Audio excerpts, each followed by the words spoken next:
코로나 시대를 거치면서 우리에게 익숙해진 습관들이 있습니다. 하나는 마스크를 쓰는 습관입니다. 이전에는 마스크를 쓰는 것이 영 어색하고 불편했는데 코로나 시기를 거치면서 많이 익숙해지고 자연스러워졌습니다. 우리는 이제 감기에 걸리거나 기침이 나오면 당연한 듯이 마스크를 쓰게 되었습니다. 그만큼 마스크가 우리에게 일상이 된 것입니다. 그리고 코로나 시대를 거치면서 우리에게 생긴 또 하나의 습관이 바로 손 씻기 습관입니다. 저는 확실히 코로나 이전보다 훨씬 더 자주 그리고 훨씬 꼼꼼하게 손을 씻게 되었습니다. 코로나 시기에 바이러스의 전염을 막는 가장 좋은 방법이 손 씻기라고 강조되었기 때문입니다. 그런데 이러한 손 씻기 습관은 코로나를 떠나서도 위생상으로도 좋은 습관입니다. 그래서 코로나가 종식되었지만 손 씻기 습관은 계속해서 유지하게 되었습니다. 그런데 오늘 본문의 이슈도 바로 이러한 손 씻기입니다. 제자들이 손을 씻지 않는 것이 오늘 본문 사건의 발단이었습니다. 1절과 2절입니다.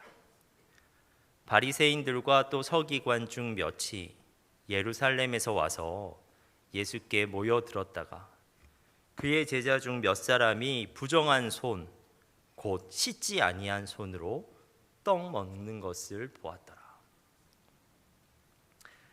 바리새인들과 서기관들이 예루살렘으로부터 내려왔습니다.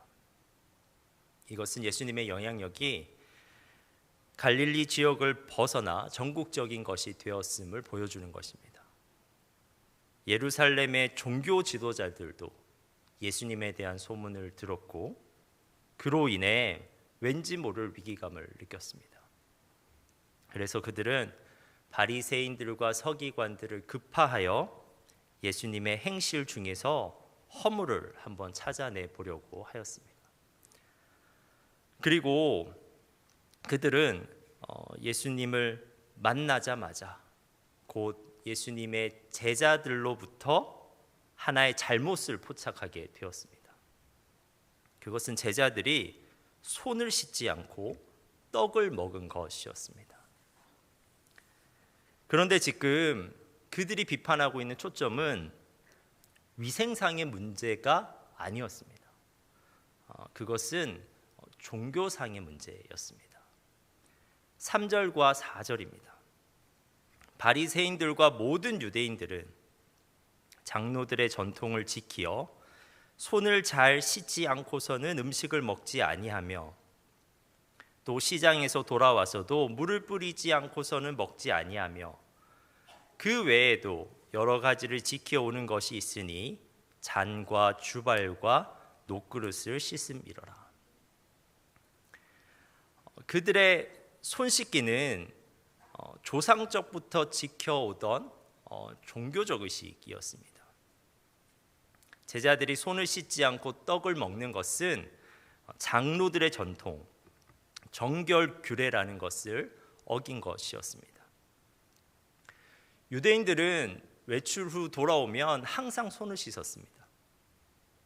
그리고 시장과 같은 사람이 많은 곳에 갔다 오면 손은 물론이고 몸 전체에 물을 뿌렸습니다. 이는 혹시라도 외부에서 부정한 물질 또는 사람과 자신도 모르게 접촉했을까 봐 염려하는 것입니다. 그들은 의례적으로 손을 씻음으로써 고의적이지 않는 접촉으로 부정해지는 것을 막고자 하였습니다. 그들은 그 외부적 환경으로부터 그들의 정결을 지키고자 하였습니다. 그런데 예수님의 제자들이 이러한 손 씻기를 생략하고 바로 떡을 집어든 것입니다. 바리새인들과 서기관들은 그 장면을 보고 경악했습니다. 그들의 눈에는 정결 규례를 따르지 않는 제자들이 불결한 자로 보였습니다. 그런데 여러분, 예수님의 눈에는 오히려 바리새인들과 서기관들이 불결해 보였습니다. 정말 불결한 자는 손을 안 씻고 떡을 먹는 제자들이 아니라 누군가를 비방하고 해치려는 악한 마음을 품고 예수님께 나온 사람들이었습니다. 예수님은 그들이 외적인 형식으로 얼마나 그들의 마음에 있는 불결한 죄를 숨기고 있는지를 아셨습니다. 9절부터 13절을 보면 예수님께서 한 가지 예를 드십니다. 예수님이 그들이 어떻게 규례를 통해서 자신들의 악한 마음을 숨기고 살아가는지 한 가지 예를 들어서 그들에게 알려주십니다. 유대인에게는 고르반이라고 하는 규례가 있었습니다. 고르반이란 하나님을 위한 선물이라는 뜻으로 훗날 하나님께 드릴 것을 따로 떼어 놓는 것을 말합니다. 그런데 그 당시 사람들이 이 규례를 악용했습니다. 마땅히 부모님을 섬기기 위해 드려야 하는 제물도 고르반이라고 외치면서 부모님께 드리지 않는 것입니다. 그들은 고르반을 외치면서 거룩한 척은 다 하였지만 사실은 부모님을 공경하지 않는 불경 그리고 재물에 대한 탐욕을 숨기기 위해서 그렇게 한 것입니다.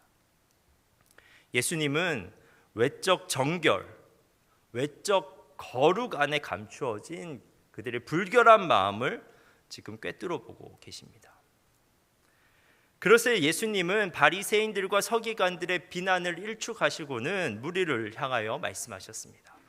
14절부터 16절입니다. 무리를 다시 불러 이르시되 너희는 다 내 말을 듣고 깨달으라.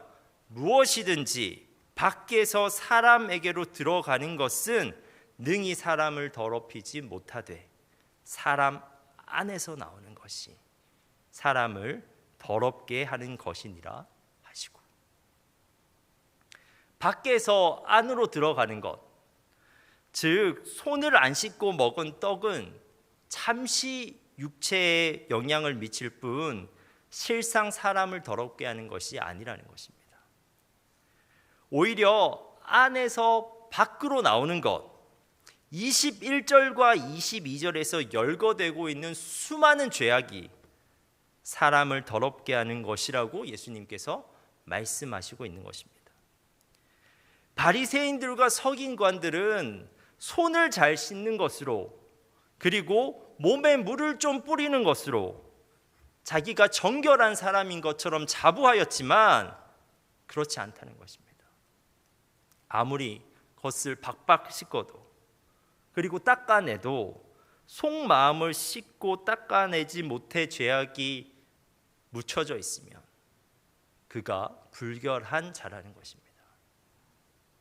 그러므로 사랑하는 여러분, 그리스도인은 정결한 척, 거룩한 척 하는 사람이 아닙니다.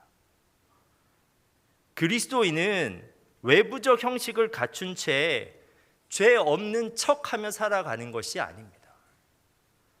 내가 몇 년 동안 교회를 다녔고 내가 한 주에 몇 번의 예배를 드리고 내가 하루에 몇 시간을 기도를 하는데 그러한 죄를 지을 것 같은 사람처럼 보이냐고 항변하는 것이 그리스도인이 아닙니다. 사실 그러한 척은 아무 의미가 없습니다. 먼저 주님께서 그것이 척인 것을 아십니다. 예언서에는 헛된 예배에 대한 경고의 말씀이 너무나 많이 나옵니다. 대표적인 말씀이 말라기 1장 10절입니다. 만군의 여호와가 이르노라. 너희가 내 제단 위에 헛되이 불사르지 못하게 하기 위하여 너희 중에 성전 문을 닫을 자가 있었으면 좋겠도다. 내가 너희를 기뻐하지 아니하며 너희가 손으로 드리는 것을 받지도 아니하리라. 충격적인 하나님의 말씀입니다. 하나님께서는 지금 이스라엘 백성의 속마음을 꿰뚫어 보고 계십니다. 그들이 온갖 불결한 죄악을 품고 있으면서도 세상에서 가장 정결한 자인 것처럼 예배드리고 있는 그 모습에 지금 하나님께서 너무 고통스러워하고 계십니다. 심지어 이렇게 말씀하세요. 누가 좀 성전 문을 닫아줬으면 좋겠다. 성전 문을 좀 닫아서 그들이 제사 드리지 못하도록 했으면 좋겠다 라고 하나님께서 말씀하셨습니다. 창세기에 나오는 가인과 아벨의 제사는 우리가 보기에는 똑같아 보이지만 하나님께서는 가인의 제사를 받지 않으셨습니다. 거룩해 보이는 겉모습에 감추어진 그의 진짜 속마음을 아셨기 때문입니다. 그러므로 여러분, 당연한 말인 것 같지만 주님 앞에서는 우리가 정결한 척할 필요가 없습니다. 그런데 여러분, 사실은 하나님뿐만 아니라 사람들도 그것이 척인 걸 압니다. 속마음은 우리의 생각과 감정과 행동을 지배하게 되어 있습니다. 마음이 정결하지 못하면 삶 전체가 불결해집니다. 외적으로 거룩하게 보이는 것이 문제가 아닙니다.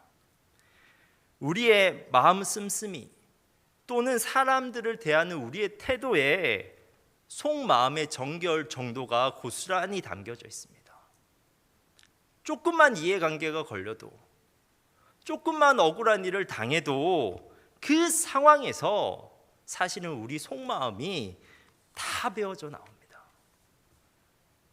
여러분, 율법이 그만 음식을 먹지 않고 접촉하지 말아야 할 것을 접촉하지 않는 것으로 꽤 거룩한 신자인 것처럼 자부할 수 있지만 하나님께서는 그 속마음을 아신다고요. 그리고 그만 모르지 다른 사람도 그 속마음을 추측하고 있다고요. 그러므로 여러분, 다시 한번 말하지만 그리스도인은 정결한 척, 거룩한 척하는 사람이 아닙니다. 그리스도인은 외부적 형식을 갖추어서 기가 막히게 죄를 잘 숨기는 사람이 아닙니다. 그런데 가만히 생각해 보면 우리는 신앙생활을 하면 할수록 죄를 숨기는데 얼마나 능숙해지는지 모릅니다. 죄를 생각하지 않으려고 노력하고 죄에 대해 스스로 정당성을 부여하는데 탁월해집니다. 그리고 우리는 죄가 드러나기 전까지 마치 그 죄와는 아무런 관계가 없는 것처럼 얼마나 뻔뻔하게 행동하는지 모릅니다. 더군다나 우리는 누군가에게 그 죄가 드러났을 때 그 사람을 무섭게 정죄합니다. 그 사람을 정죄함으로써 자신이 그 죄가 드러난 그 사람과는 다른 의인임을 증명하려는 것입니다. 마치 오늘 본문에 나오는 바리새인들과 서기관들처럼 말입니다. 예수님께서는 그들을 향해서 위선자라고 말씀하셨습니다. 여러분, 꼭 기억하십시오. 그리스도인은 죄를 잘 숨기는 사람이 아니라 죄에 대해서 마음 아파하고 그 죄로부터 정말 벗어나고자 하는 사람입니다. 시편 기자는 하나님께서 원하시는 재물은 상한 심령이라고 고백했습니다. 시편 51편 17절입니다. 우리가 이 말씀을 다 같이 한번 읽어보도록 하겠습니다. 하나님께서는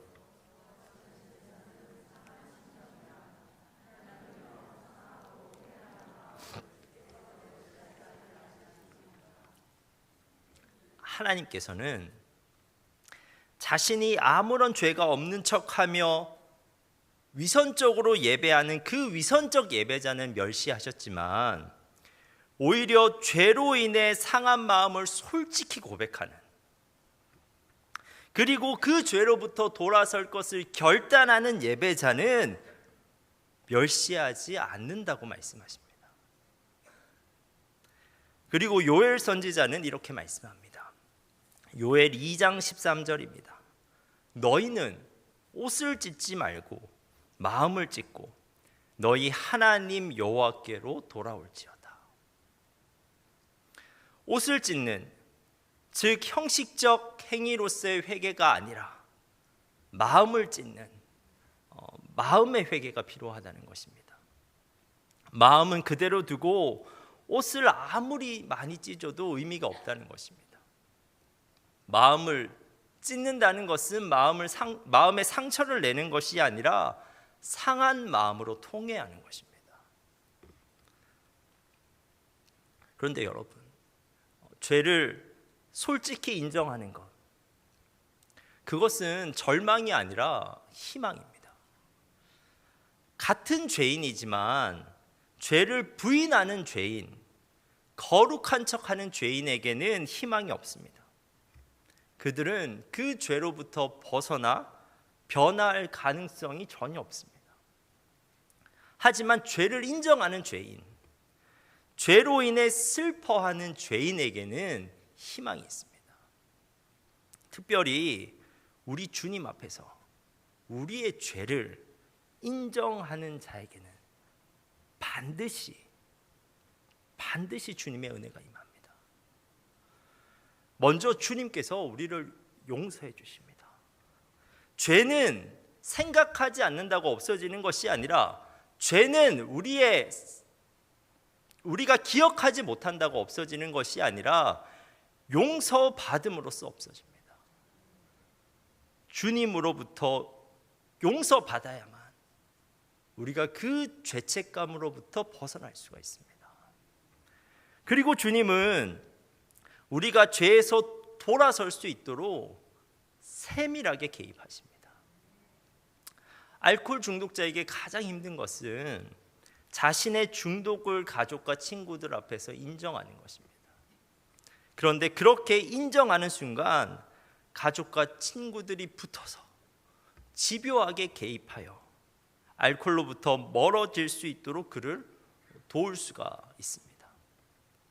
우리 주님도 우리가 죄를 인정하는 순간 마침내 우리의 삶 가운데 적극적으로 개입하십니다. 주님은 자신을 향해 도움을 요청하는 우리의 손을 절대 뿌리치지 않으시고 그 손을 잡아서 우리를 그 죄의 자리에서 일으켜 주십니다. 사랑하는 여러분, 더 이상 죄를 숨기지 말고 그 죄를 회피하지 말고 그 죄를 직면해 보십시오. 형식으로 죄 없는 척 하지 말고 마음으로 죄 있음을 인정하십시오. 주님 앞에 위선으로 나아가는 것이 아니라 주님 앞에 상한 심령으로 나가는 것입니다. 그것이 진짜 우리가 정결해질 수 있는 방법입니다. 남을 미워하는 마음, 음란한 욕정, 남의 것을 탐내는 욕심, 거짓말로 남을 해하려고 하는 악이, 남이 잘 되는 것을 참지 못하고 헐뜯기를 즐기는 시기와 질투가 바로 나의 마음임을 인정하고 통회하는 것입니다.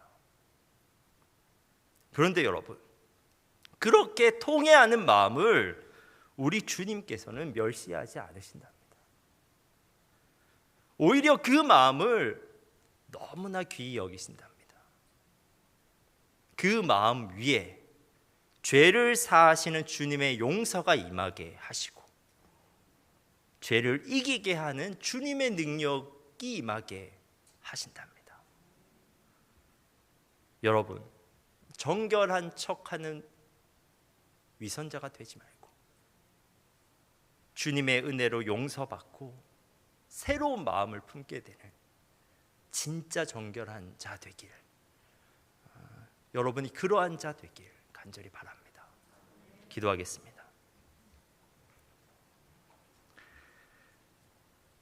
하나님, 오늘 이 시간 말씀의 빛을 우리에게 비춰 주시옵소서. 마음 어둠 속에 감추었던 우리의 죄가 밝히 드러나게 하옵소서. 그 죄가 우리 주님 앞에서 드러나게 하옵소서. 그래서 이 시간 통회하는 마음으로 주님께 우리의 죄를 인정하길 원합니다. 통회하는 마음으로 주님의 은혜를 구하길 원합니다. 주님 용서하여 주시고 주님 회복시켜 주옵소서. 예수님의 이름으로 기도합니다.